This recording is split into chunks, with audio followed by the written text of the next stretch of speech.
final month of the year takes us to the dwelling of Lincoln Whitecliffe.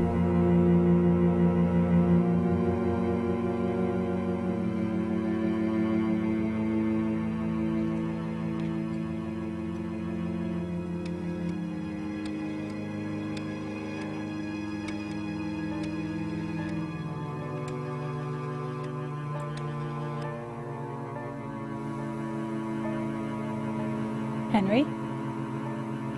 Henry, it's Madeleine. No, I'm not going to apologize. The pills aren't the solution. Because I don't want him to have them. No, that's my decision. Don't make me apologize. You're twisting my words again, Henry. What I want you to be and what I'm asking that you be is responsible. We know that something isn't right with Lincoln. But you're going to have to face what that is and make a very serious decision regarding his future.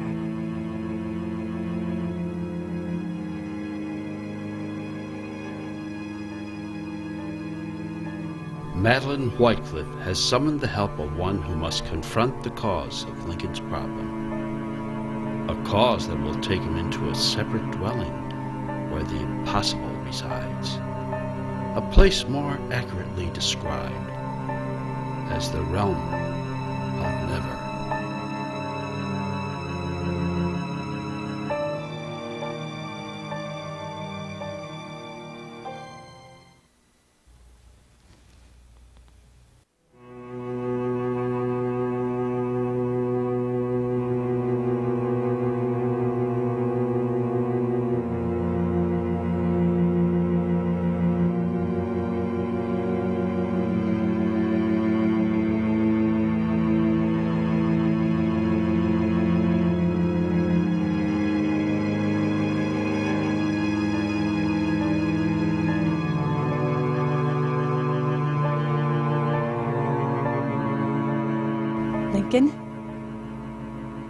Lincoln, it's Henry. It's all right for Henry to come in? I brought something for you. Grandfather Carl's. Cello figurine. Early Hanukkah present. You know, I'd say you're due for a checkup. That's all it might be. Racking our brains, worrying up a storm when all you need is a little tune-up. Depression started 8 years ago. Isn't that right, Madeleine? He's running a fever. Lincoln, Madeleine tells me 3 nights, no sleep. He ran out of the medication you prescribed. How's his appetite? Forced. But he eats. He just finished lunch a little while ago. Pills, Madeleine? You mentioned pills. We know. We're going to take care of that.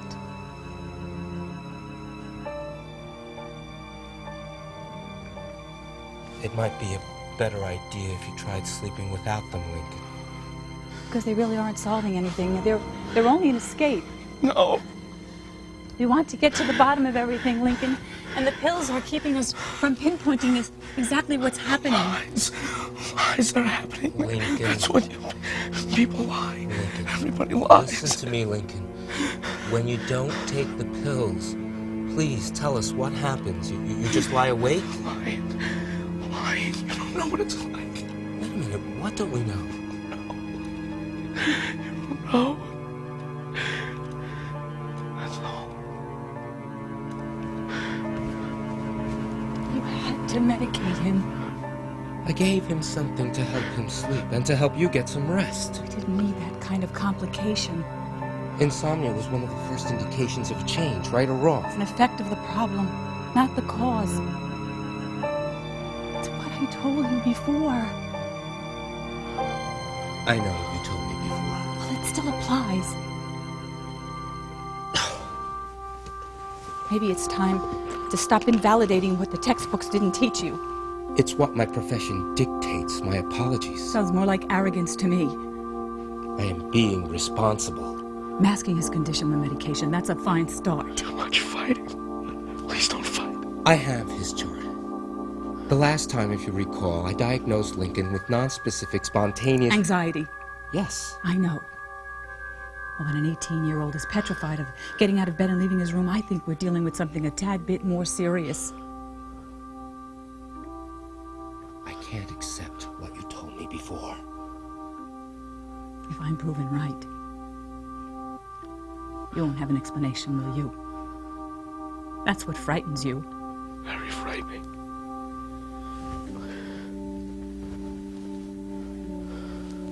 Maybe if you were to tell Henry some of the things you told me. After I take the pills. In the morning, maybe, after I've slept. So that's the reason you brought me here?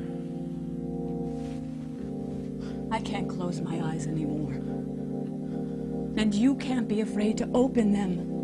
I'm not buying into this ridiculous notion that Lincoln's condition has something to do with... Henry, if we're the family you say you love and care about and want to protect, then forget what you think you know. Even if it means the impossible is actually true.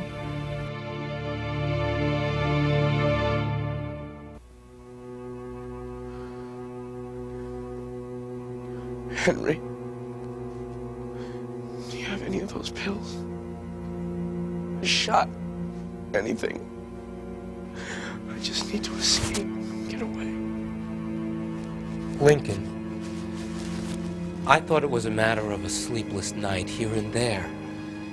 I can't exactly dispense medication irresponsibly. Under ordinary circumstances, I'd be checking blood levels. I'm not ordinary. Just tell Henry the way you told me.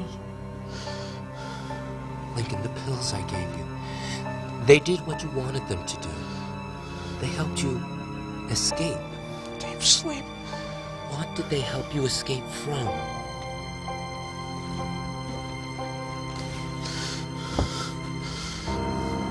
It's okay, Lincoln. It started with a wall. A dark, blank wall. But it wasn't like there was nothing there. I saw it. Dark wall? Do you know where you were?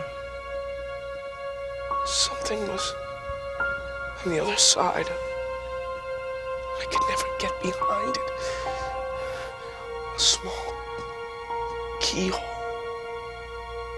Did you look through it? I couldn't see anything. Just the darkness. But then, one day that changed. The keyhole got bigger. There were more of them to look through. And that's why you're afraid to leave your room? Because of what you were able to see? That's good, Lincoln. You saw something recently, didn't you? Very recently. Someone was standing at the foot of my bed. Here? Can you describe him to me? Sargent. Saying I have to go with everybody else. I won't. There's too much fighting. I don't want to fight. A sergeant is trying to make you fight. I have to face battle. It's okay, Lincoln. It's okay. Drink this.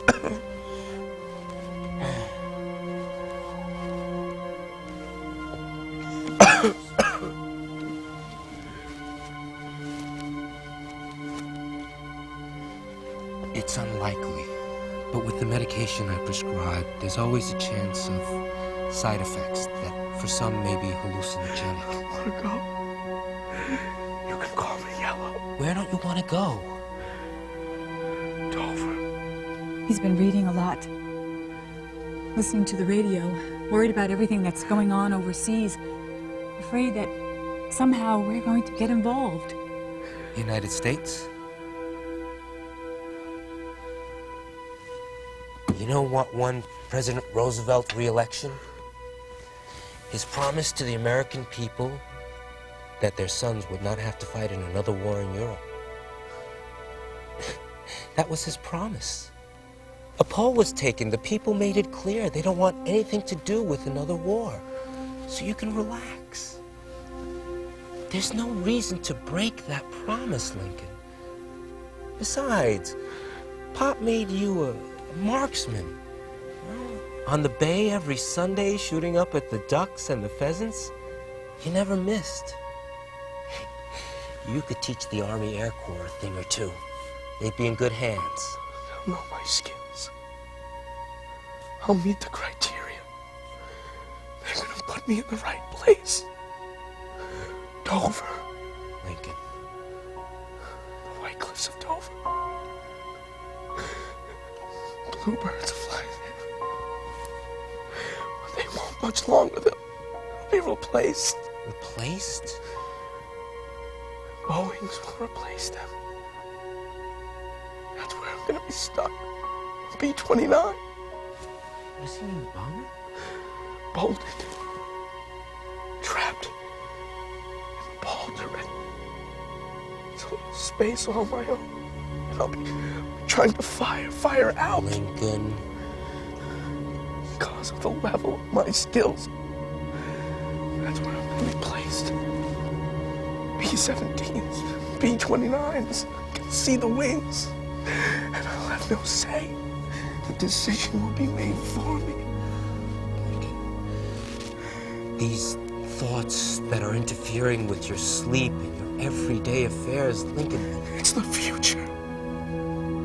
I know you believe that. Birds are being built. Tags for the dead and wounded are being printed.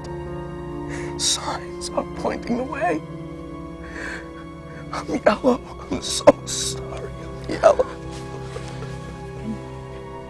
Nothing to be sorry about, Lincoln.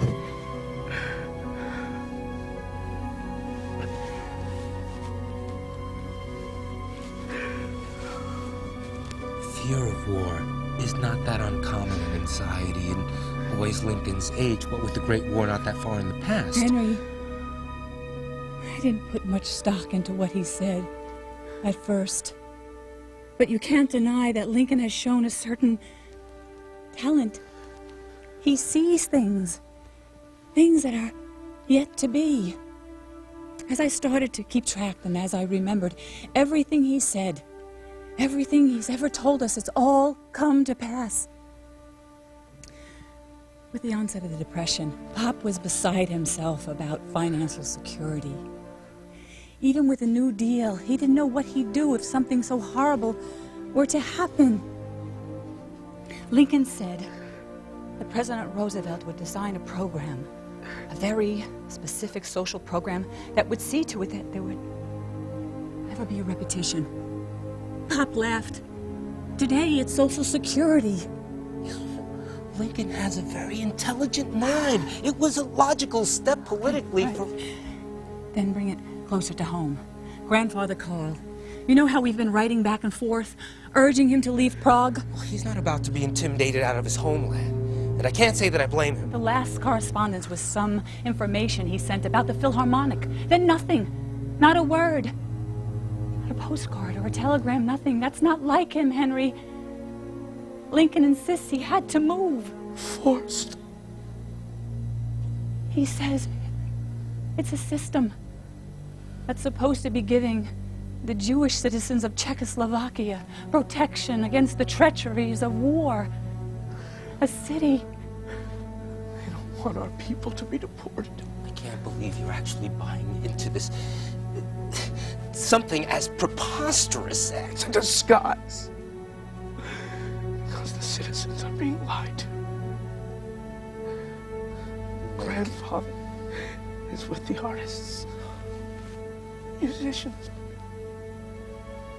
But they have no idea what's in store for them. Every single one of them is being lied. Lincoln. Liebstrom. played it on the cello here in this room. Yes, yes, he has. In the past, many times. Today, I heard it. He played it so I could understand. Liebstrom.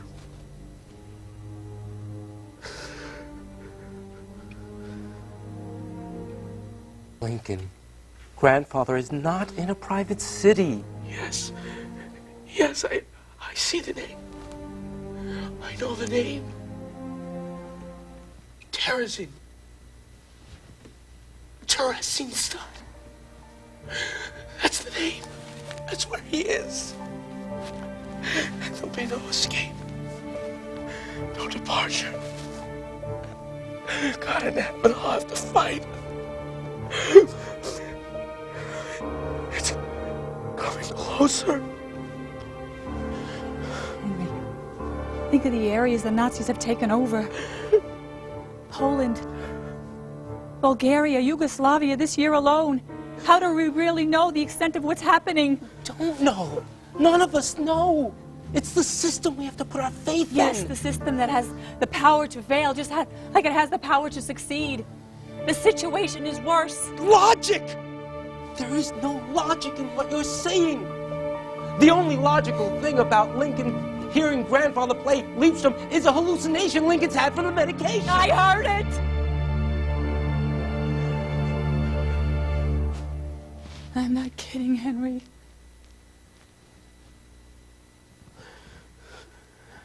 I heard it. Here. In this room. It was him. Liebstrom. On the cello. Never again. The man you knew. Never again. The impossible, Henry. The impossible is happening. A promise is going to be broken, Henry. There are signs worse than anything we've ever seen. From the NBC newsroom in New York, President Roosevelt said in a statement today that the Japanese have attacked the Pearl Harbor, Hawaii, from the air. I'll repeat that. President Roosevelt says that the Japanese have attacked Pearl Harbor in Hawaii from the air. This bulletin came to you from the NBC newsroom in New York, which for 2 years has been at war with our Whitecliffes. To the battlefronts of the world that neighbor at war. Accept the impossible, Henry. Sargent's back. I'll have to fight. I'm yellow. I'm so sorry I'm yellow.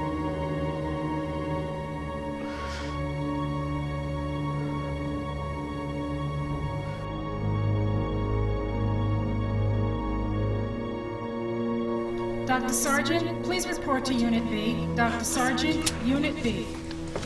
The paint isn't even dry on the walls, and already I'm being summoned. Well, the fever's down. He's a fighter. Runs in the family, Dr. Sargent. I want to apologize. It got a little heated in there between Madeleine and me. Not the first siblings to argue over the care of their father. You won't be the last. It's just a promise that I made that if it ever came down to something like this, I would always somehow find a way to take care of him. I feel like I've lied. The signs were always there. I just didn't want to look. Accepting the impossible. If you think it's difficult for you, imagine what's going on in your father's mind.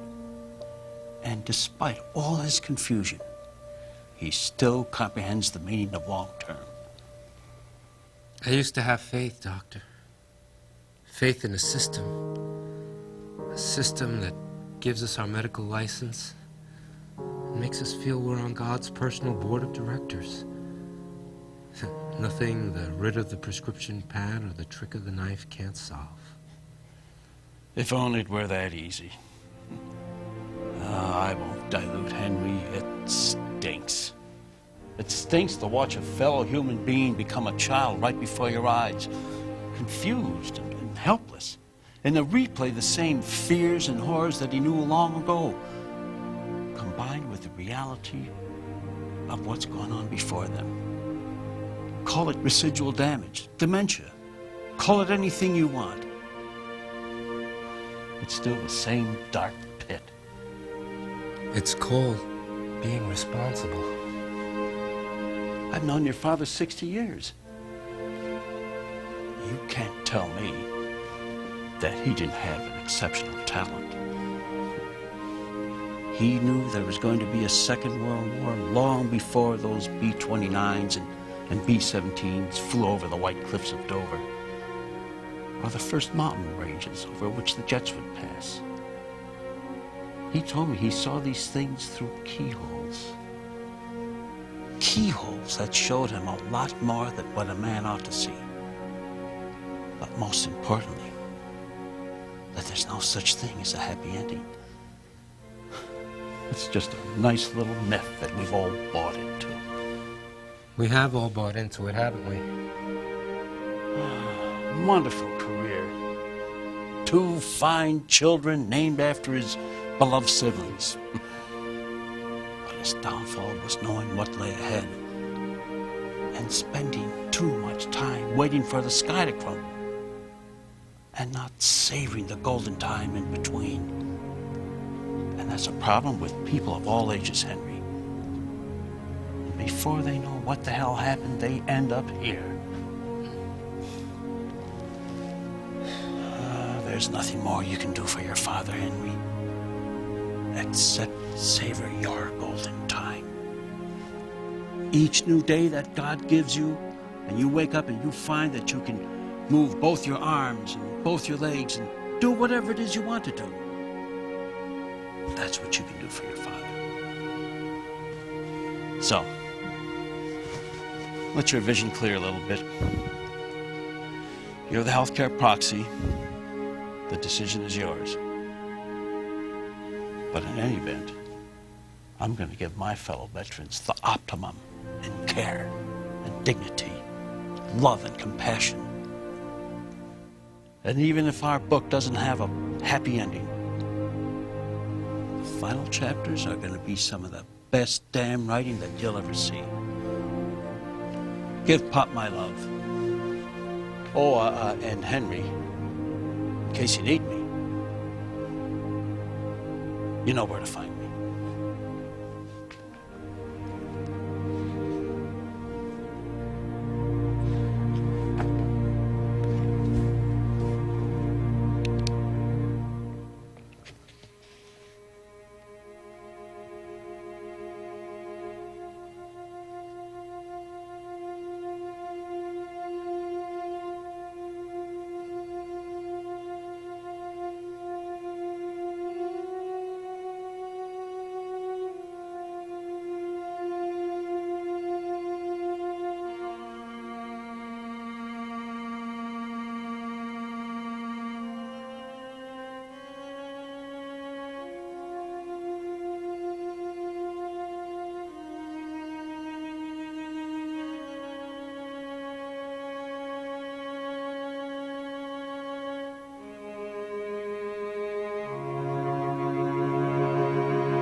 In dedicating the rest of my life towards helping those whose reflection becomes yet another stranger, and to the families who find themselves fading in that reflection, I am often asked, why him? Or why her? My answer is that if there is any justice to be wrought, it lies not in the questioning, but the acceptance that pain is part of the process, as certain as the inevitability of death, and wondrous as the rebirth of life, like the peals of a newborn's first cry, or the tiny bluebirds that reappeared upon the white cliffs of Dover soon after the B-17s and B-29s had frightened them away.